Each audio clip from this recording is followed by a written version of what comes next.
So just as a reminder, if you ever want to see these notes later on, you can go to the week 3 section of our classwork under the Google Classroom and find the notes that we're about to go over under there.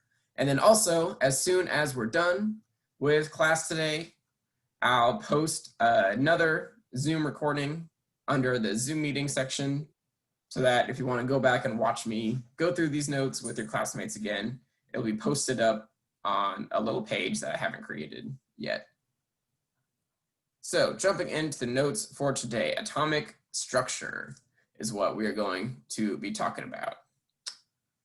Apparently Google thinks that I forgot my password. Luckily, it tells me my password for me right away. All right. So atomic structure and the periodic table. Let's get it. Make sure you guys are seeing this. Looks like it. Cool, cool. All right. So like I was saying, atoms are the smallest, tiniest particle that make up everything else in the universe. So you, me, your dog, your computer, the air around us, the water, and the oceans, the metal that goes into buildings, it's all built out of atoms. And the way that scientists kind of label and group atoms is based on this big structure called the periodic table. So you've probably seen this before, like if you remember back to when you were in normal high school, like up on the board in the science classes, it had this big complicated looking table with all these little boxes in it and all these little symbols and signs. And so today we're mainly going to focus on how to read the information that's in one of these little boxes. So we'll be going over what kind of information about every single element can we get from its little box on the periodic table right here. And so as you can see, there are 112 elements that scientists have discovered and named so far.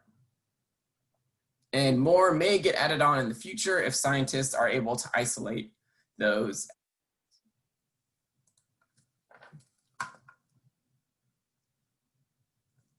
So the periodic table gives us some information about atoms, but what all can it tell us? What actually goes into building an atom? Because just like how atoms are the building blocks for everything else in the universe, atoms themselves are made out of even teeny tinier particles. So here is an atom. This isn't actually what an atom looks like. It's almost impossible to see what an atom actually looks like. Even the most powerful microscope that humans have ever made can't see down quite to the proton, neutron, electron level. But in general, this is kind of what an atom looks like. It's the smallest unit of matter. So remember, matter is our fancy science word for stuff, things, everything. Everything is matter. So there are 3 main structures that go into making up an atom. We have the protons and the neutrons, which are clustered here in this middle section that we'll talk about in a second. And we have electrons, which kind of zoom around the outside of that little bubble. So protons, neutrons, and electrons are kind of the 3 major things that we're going to be taking away from these notes today. So by the end of the day, you will have heard these 3 words at least like 15, 16 times. So better get used to them now. Protons, neutrons, and electrons.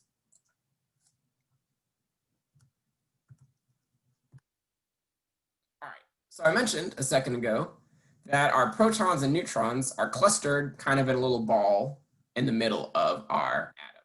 This ball is called the nucleus. So the nucleus is the center little ball of our atom. So pretty much all of the atom's mass or weight, so again, mass is a fancy science word of saying weight on Earth. So 99.999% of the mass of an atom comes from the nucleus down in here. And like we mentioned a second ago, 2 of our three particles go into the nucleus of an atom. We've got the protons and the neutrons. Those are what clump up together in our nucleus right here. So most of the weight clustered in the center, made up of protons and neutrons. That is our nucleus. So let's talk about protons first. In this picture, protons are labeled as red. In reality, they're not actually red. They don't have a color. They're essentially too small to have a color. But protons are one part of the nucleus. And the important thing to know about protons is that they have a positive charge.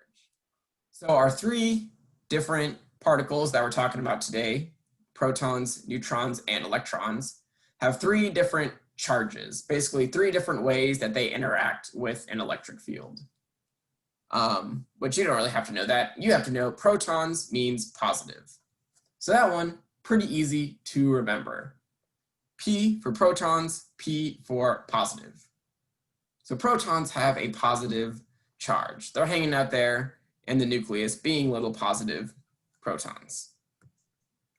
Our other guy in the nucleus, instead of the protons, is the neutrons. This is our other part of our nucleus. On our little picture here, they're colored in blue. Again, in reality, they are not actually blue, but that helps distinguish them from the protons in this picture. Neutrons have a neutral charge. They have a charge of like 0. If protons are positive on one end of the scale, neutrons are in the middle of the scale with 0. So they don't have any charge, positive or negative. They're totally flat, totally neutral. So I mentioned earlier that the protons and the neutrons together make up like 99.99% of the mass of an atom, of its weight. And so in general, when we're looking at the mass of an atom, which we'll be talking about in a little bit, how to figure that out, basically to find that, we take the protons and the neutrons and we add them together. And that gives us our atomic mass. So the weight of our atom, we can calculate it by adding our protons and neutrons together. This will be really important for you to remember in about 7 minutes. So keep that locked away in your brain for a second. Mass is protons and neutrons together. So again, neutrons are neutral. Now it's tricky because in a second, we'll be talking about negative charges and you'll want to say, oh, N for neutron, N for negative. Don't do that. That's wrong. That's bad. Don't think that way. It doesn't work like that for the neutrons. Instead, think nu, like the first 2 or 3 letters, or 3 or 4 letters. Neutrons are neutral. So neutrons, neutral. 0 charge either way.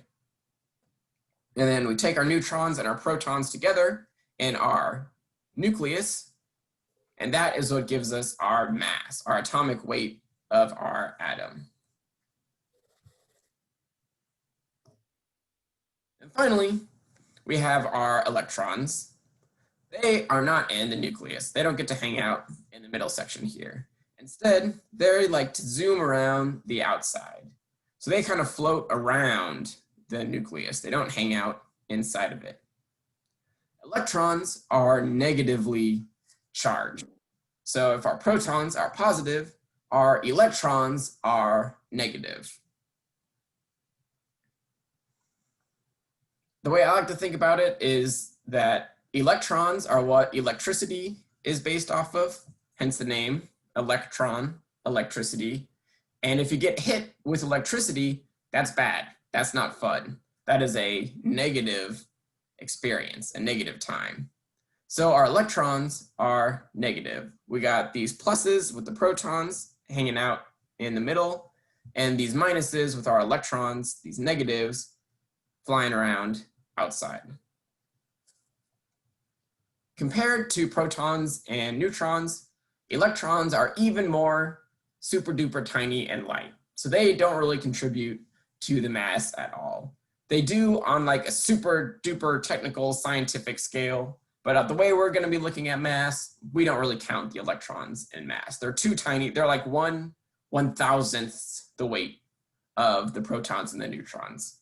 So they just kind of fly around the outside and don't really contribute to the weight at all. They're just kind of there with their little negative charges. All right. Any questions so far on protons, neutrons, electrons? Anything that you didn't catch, anything that you want me to go back and talk a little bit about? Okay with our 3 different particles?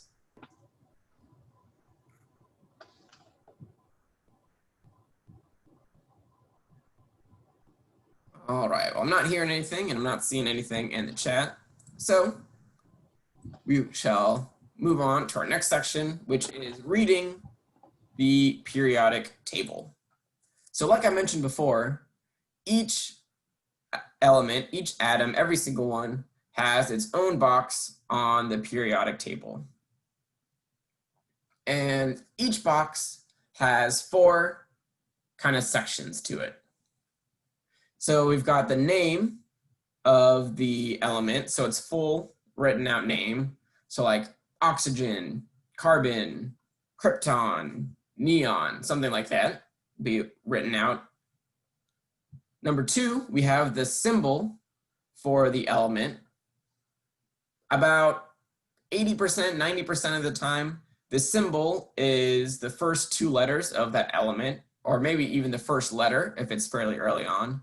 So like carbon is C, oxygen is O, krypton is KR, neon is NE.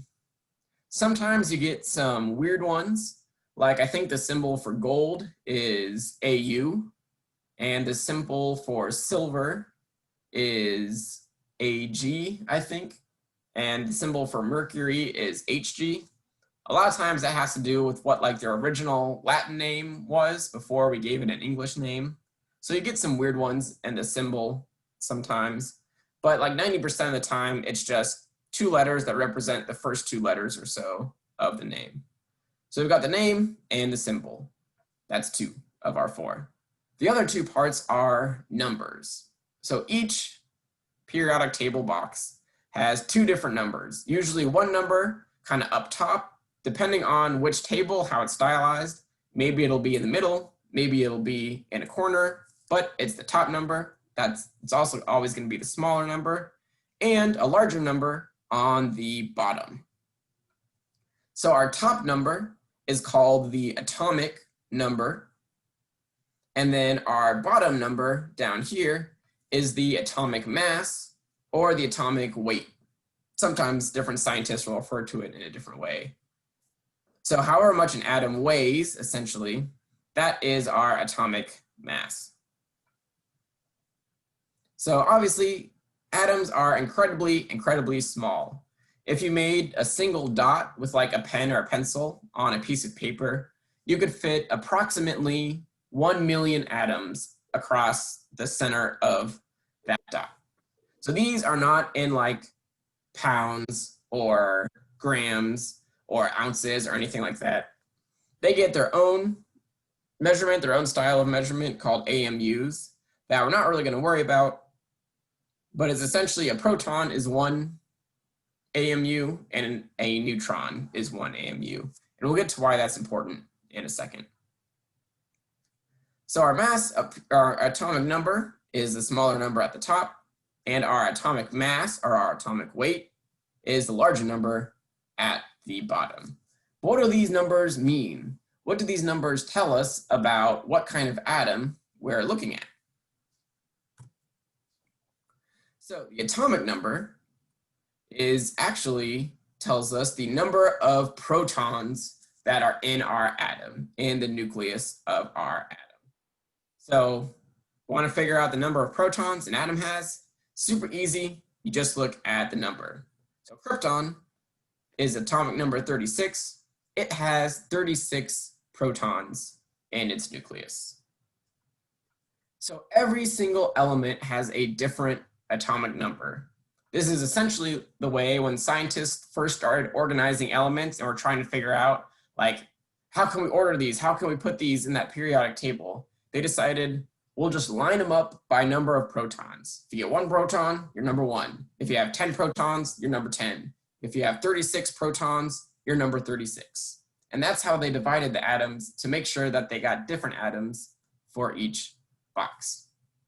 So our atomic number, the smaller number up top, that is our number of protons in the atom, and that's how we organize the periodic table. So if you go back and look at it, and we'll look at it again in a little bit, the numbers get bigger as you go across and down the periodic table. The atomic numbers get bigger and bigger and bigger.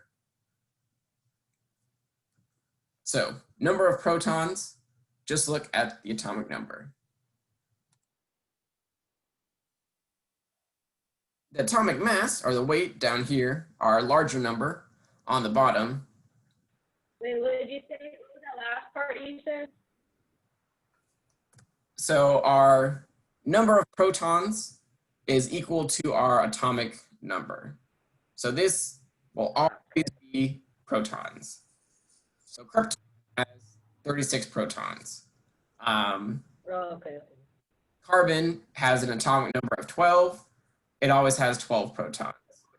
Oxygen has an atomic number 16. Wait, no. No, carbon is 6. I was thinking of the weight. Carbon is 6. It has 6 protons. Oxygen is 8. It has 8 protons.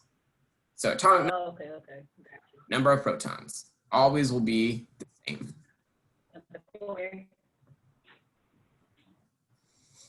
All right, and then our atomic mass down here, the bigger number down at the bottom, is the approximate mass or weight of a single atom of, say in this case, krypton. So based on AMUs, which again are how we measure atoms, 1 AMU is like, I forget, it's like 100 millionth of a pound or something like that. So incredibly small numbers, but these are incredibly small things. And so we need this new way to measure them. And so it tells you about how much that an atom weighs, which is good information to have, I guess. But where it really comes in handy is that we can use this atomic mass to figure out how many neutrons are in a different single atom. So I mentioned before that protons and neutrons together make up our atomic weight. So if we know the weight and we know the atomic number, we can use that to figure out how many neutrons are hanging out in our atom. So how do we do that? Hi there, sorry. Hey, Lorenza, welcome in. Behind, I'm sorry. I had No worries. Thanks for being another here. Zoom with my doctor. I apologize. No problem. Thanks for coming on.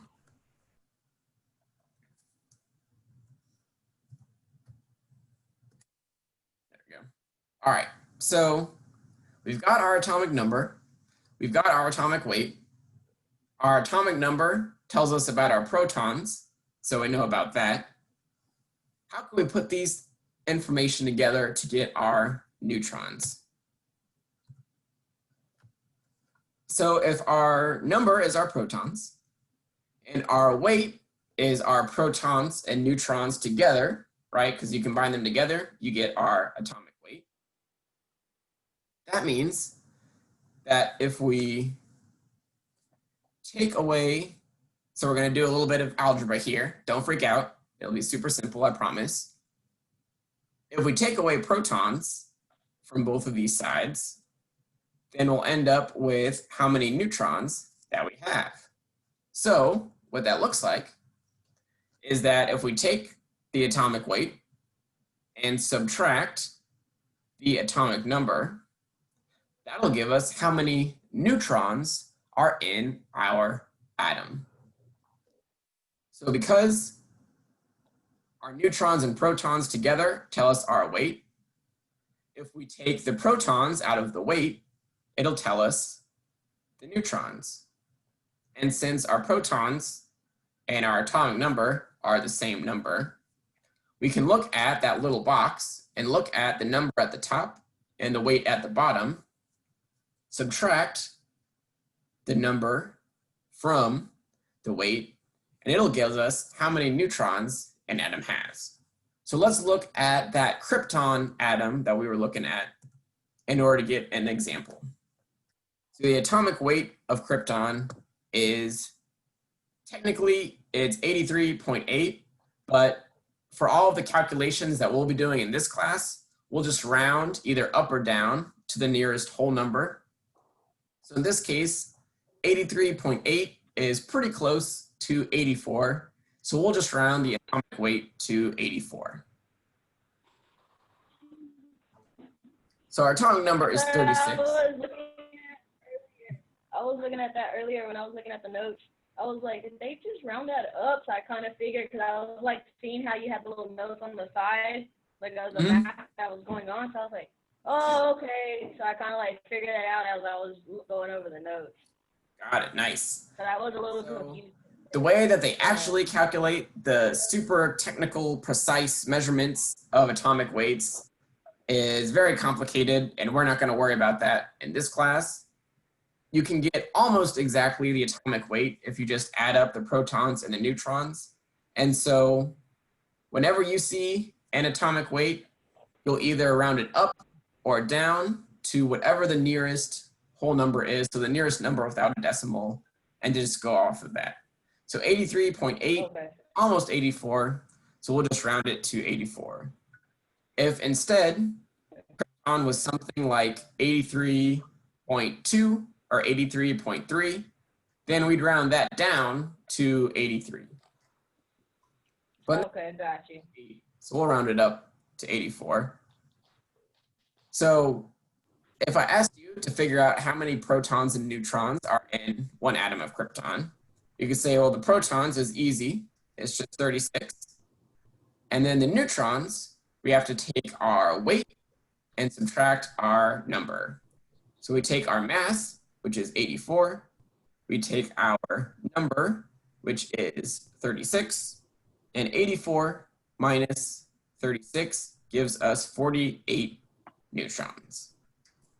I had a question. Looking at this one little box on the periodic table, we know the number and the weight of an atom, but we can also figure out how many protons and how many neutrons are in that atom. Again, protons, easy. Just look at the smaller number at the top of the box. Neutrons, you do the mass, the bigger number, minus that atomic number, the smaller number, and that'll give you how many neutrons that we get. So our 36 neutrons, or protons, excuse me, and our 48 neutrons combine together to give us krypton, which has an atomic weight of approximately 84.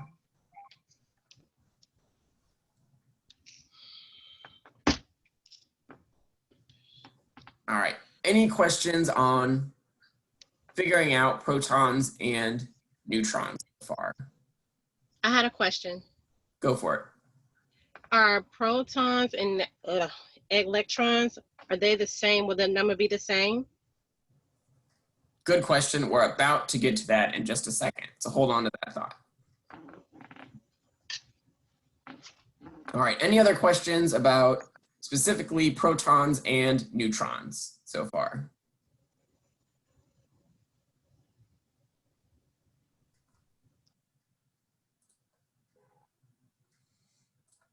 All right, so like I said, that question about the electrons was an excellent question. So not only can a periodic table tell us about the protons and neutrons, it can also tell us about the electrons. So in this class, we're going to be looking and dealing with what are called neutral atoms. And in a neutral atom, you have an equal number of protons and electrons. Because like we mentioned earlier, Our protons are positively charged, and our electrons are negatively charged. But for neutral atoms, the kind of atoms that we're going to be looking at for your assignments over the next couple days, we want those positives and those negatives to balance out, to equal to each other. So, therefore, in order to balance them out, they have to be equal. We have to have the same number of protons and electrons in order to get no overall charge. If there are too many protons, then our atom would have a positive charge because they would kind of overrule the electrons. If there were a lot of electrons, our atom would have a negative charge because they would overbalance the protons. So for the atoms that we're going to be dealing with, we don't want that to happen. We are considering them to be nice and equal. So that atomic number from the periodic table is not only the number of the atom, it's also how many protons it is, and it's also how many electrons it is. They will have the same number for the protons and the electrons. So for a simple, super duper simple example, we'll look at hydrogen, which is the very first, the very smallest atom on the periodic table. Hydrogen has one proton in its nucleus, and so therefore it has to have one electron floating around that outside. There's actually a specific way that electrons organize themselves around the outside. We're going to be talking about that on Wednesday. We're not going to be worrying about that right now. So hydrogen is a neutral atom that we're going to be dealing with.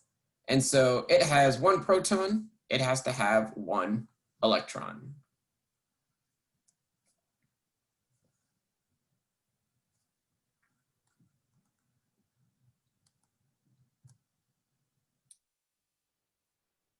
All right, so let's do a little bit more complex example and look at carbon. So again, we have our 4 pieces of information in our little periodic table box here. We've got the name of the element, which is carbon. We've got its symbol. Carbon is fairly early on in the periodic table, so it just gets the symbol for C. It just gets the 1-letter symbol because it's fancy. Carbon has an atomic number of 6 and an atomic weight of 12.01. So we can round that atomic weight down to about 12. So based on what we just said about protons and electrons having to balance each other out, how many electrons are there in one atom of carbon? 6. Exactly, Matt. Carbon has the atomic number of 6, and Alejandra's nailed it too. So that means it has 6 protons, which therefore means it has to have 6 electrons. Again, number of protons has to equal our number of electrons. All right, so let me throw this little curveball at you. How many neutrons does carbon have? 6 also. Excellent, Matt. And how did you figure out that carbon has 6 neutrons? You subtract the atomic number from the atomic mass. So you do 12 minus 6. And in this case, carbon has not only an equal number of electrons and protons, but it also happens to have 6 neutrons as well. So that was exactly correct, Matt. 6 neutrons in carbon. So one thing that you'll see when you're doing some of the homework is that some of the smaller elements, so the ones that are a little bit earlier on the periodic table, like carbon here, number 6, or hydrogen, number 1 earlier, they a lot of times will have equal numbers of protons and neutrons. But as you get bigger, you'll start to get more and more and more neutrons. So like when we talked about krypton, it had, what was that, 36 protons and 48 neutrons. So he's a little bit bigger. He's number 36. So he has some more neutrons. So don't think that it's always going to be the same for all three: electrons, protons, and neutrons. Especially as you get to bigger elements, you'll have more and more neutrons. All right. So that is kind of the main takeaway from our lesson here today, is that just based on this one little box with these different symbols in it, you can get information on not only what is the element called and what's its symbol, you can get its atomic number and weight, and you can also figure out its mass, its proton number, neutron number, and electron number, just based on its atomic number and its atomic weight of the atom. So all that information coming from just a couple numbers and symbols in one little box, which make up, if we go all the way back, our periodic table. So this one is kind of a squished down periodic table, so it doesn't have all that information. It just has the symbol and the atomic number. But like I was saying earlier, as you go across and down the periodic table, so if you start from the top left and read across, we get larger and larger and larger. So our first two guys, hydrogen and helium, are numbers 1 and 2. They're the smallest and the lightest. And then you go across the next row and you get larger.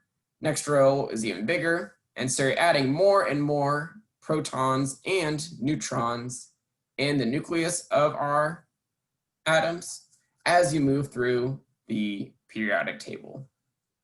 So on Wednesday, we'll go into a little bit more detail on different ways that the periodic table is organized, as well as what it means if an element is a metal, which is the vast majority of these guys kind of in the middle here. If an element is a non-metal, so some of these guys they might recognize over here like carbon, nitrogen, oxygen, phosphorus, chlorine, iodide, krypton, argon, neon. Those are all non-metals. And then what does it mean if an atom is a metalloid, which kind of fall right in between the two right here.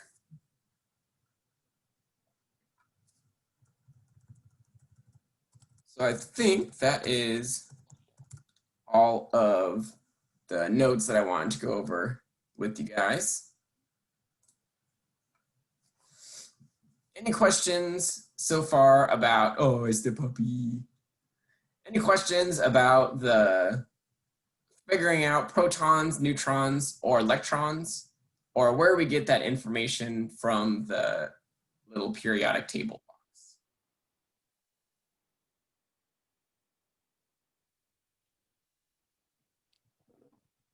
All righty, so hopefully you got it down pretty well, because that's pretty much entirely what our assignments for the next day or so are going over.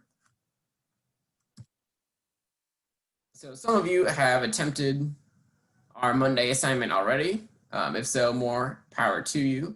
If you want to go back and edit it a little bit after the notes here today, you are more than welcome to. So again, this is where the notes that we literally just went over are on the Monday notes section. And so our assignment for today has you going through a series of atoms and identifying how many protons, how many neutrons, and how many electrons are in a single atom of each one of the following elements. So you'll go through fluorine and scandium, platinum, radon, uranium, and borium, and use the information that's in each one of their boxes to calculate protons, neutrons, and electrons. So if you do this on the Google Docs, it's super straightforward because there are little spaces where you can fill in, just write down the numbers in these spaces. On the Google form, I didn't want to make it so that each picture had like 3 separate questions following it, going over and over and over again. And so I just asked for each atom, how many protons, neutrons, and electrons are there? And so when you answer these, make sure to include all 3 of these numbers in your answer. So for example, I'm not saying this is right. Obviously, you'll be able to tell pretty easily that this is wrong. But if for some reason you thought fluorine had 5 each of protons, neutrons, and electrons, then you'd go on in and write like 5 protons, 5 neutrons, 5 electrons down in the answer down here. Again, obviously, this is not correct. Don't write this on your own worksheet, but that's what each one of your answers should look something like if you do the Google form version. So for each one of these elements, make sure to write down 3 labeled numbers and your answer down here. And I think I mentioned that on the actual instructions for the assignment. Yep. So if you do the Google form, make sure all 3 particles are listed in your answer. And so it looks something sort of like this.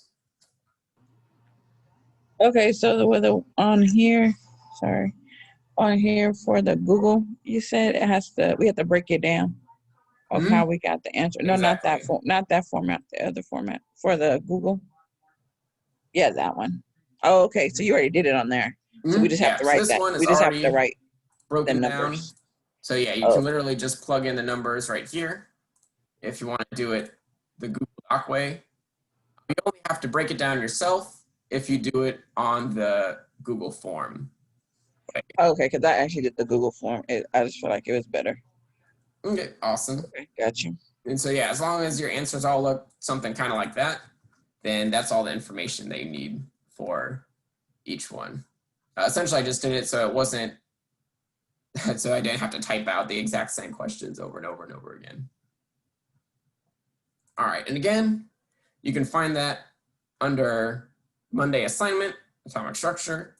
Obviously, since you guys are all here on the Zoom call, you've got your attendance for today. And so if you don't get around to doing this today, that's totally fine. But make sure to do either this or the Tuesday assignment tomorrow to get your Tuesday attendance. So since we won't see each other again until Wednesday. So Jessica, it's labeled as due tonight, but that's for people who missed this Zoom call and want to get the attendance credit for today. So if you don't do it by tonight, that's totally fine. You're not going to get points off or anything. Okay. If you want to I was take just making sure. I'll do it tonight. I just hadn't had the time, but yeah. So I always make it due on the same day just to kind of gets people like, oh, I need to do this right away, which is good. That's a good way to live. But also, it's for people who don't make it to the Zoom call. If they are able to complete the worksheet by 11:59 p.m. today, they can still get their Monday attendance, even if they weren't here on Zoom. got it. Thank you. No problem. Good question. And so then Tuesday's assignment. So again, if you do the Monday assignment today, then make sure to do the Tuesday assignment for your attendance tomorrow. It's basically a super basic review of some of the stuff that we talked about today. So it has a little bit of descriptions about what we went over about protons, neutrons, and electrons. It asks a little bit about what's this information that you can find in the box on a periodic table. And then some super basic questions about figuring out protons, neutrons, and electrons. Hopefully this one should be a breeze if you do pretty well on the other one. And so I need to fix that. So I intended it kind of as a basic review of the atom information before we go into some new material on Wednesday. So that's Tuesday's notes. It'll go live at 12:01 a.m. tonight. And then make sure to do an assignment on Tuesday so that you guys can get your attendance credit. Since we won't be having a Tuesday Zoom meeting, we won't be meeting again until Wednesday. And then if you want to go back and look at the notes, they'll be right here under week 3, Monday notes, atomic structure. That's literally what we were just looking at. And then if you want to rewatch me talk about the notes, I'll be posting actually I can show you guys. Shall we make it right now? So create material. This is what 19 atomic structure. Zoom meetings.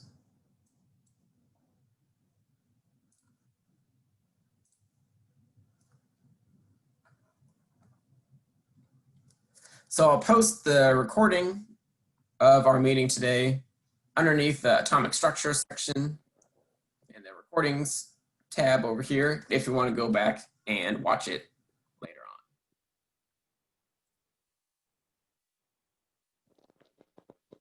on. All right, any final questions about protons, neutrons, electrons, atomic numbers or masses, anything like that, anything that you want me to go over again or kind of read through again?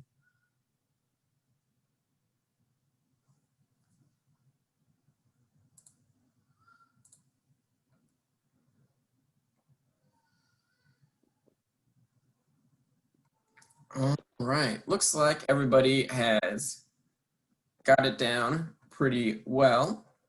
So I'll go ahead and stop our recording right there.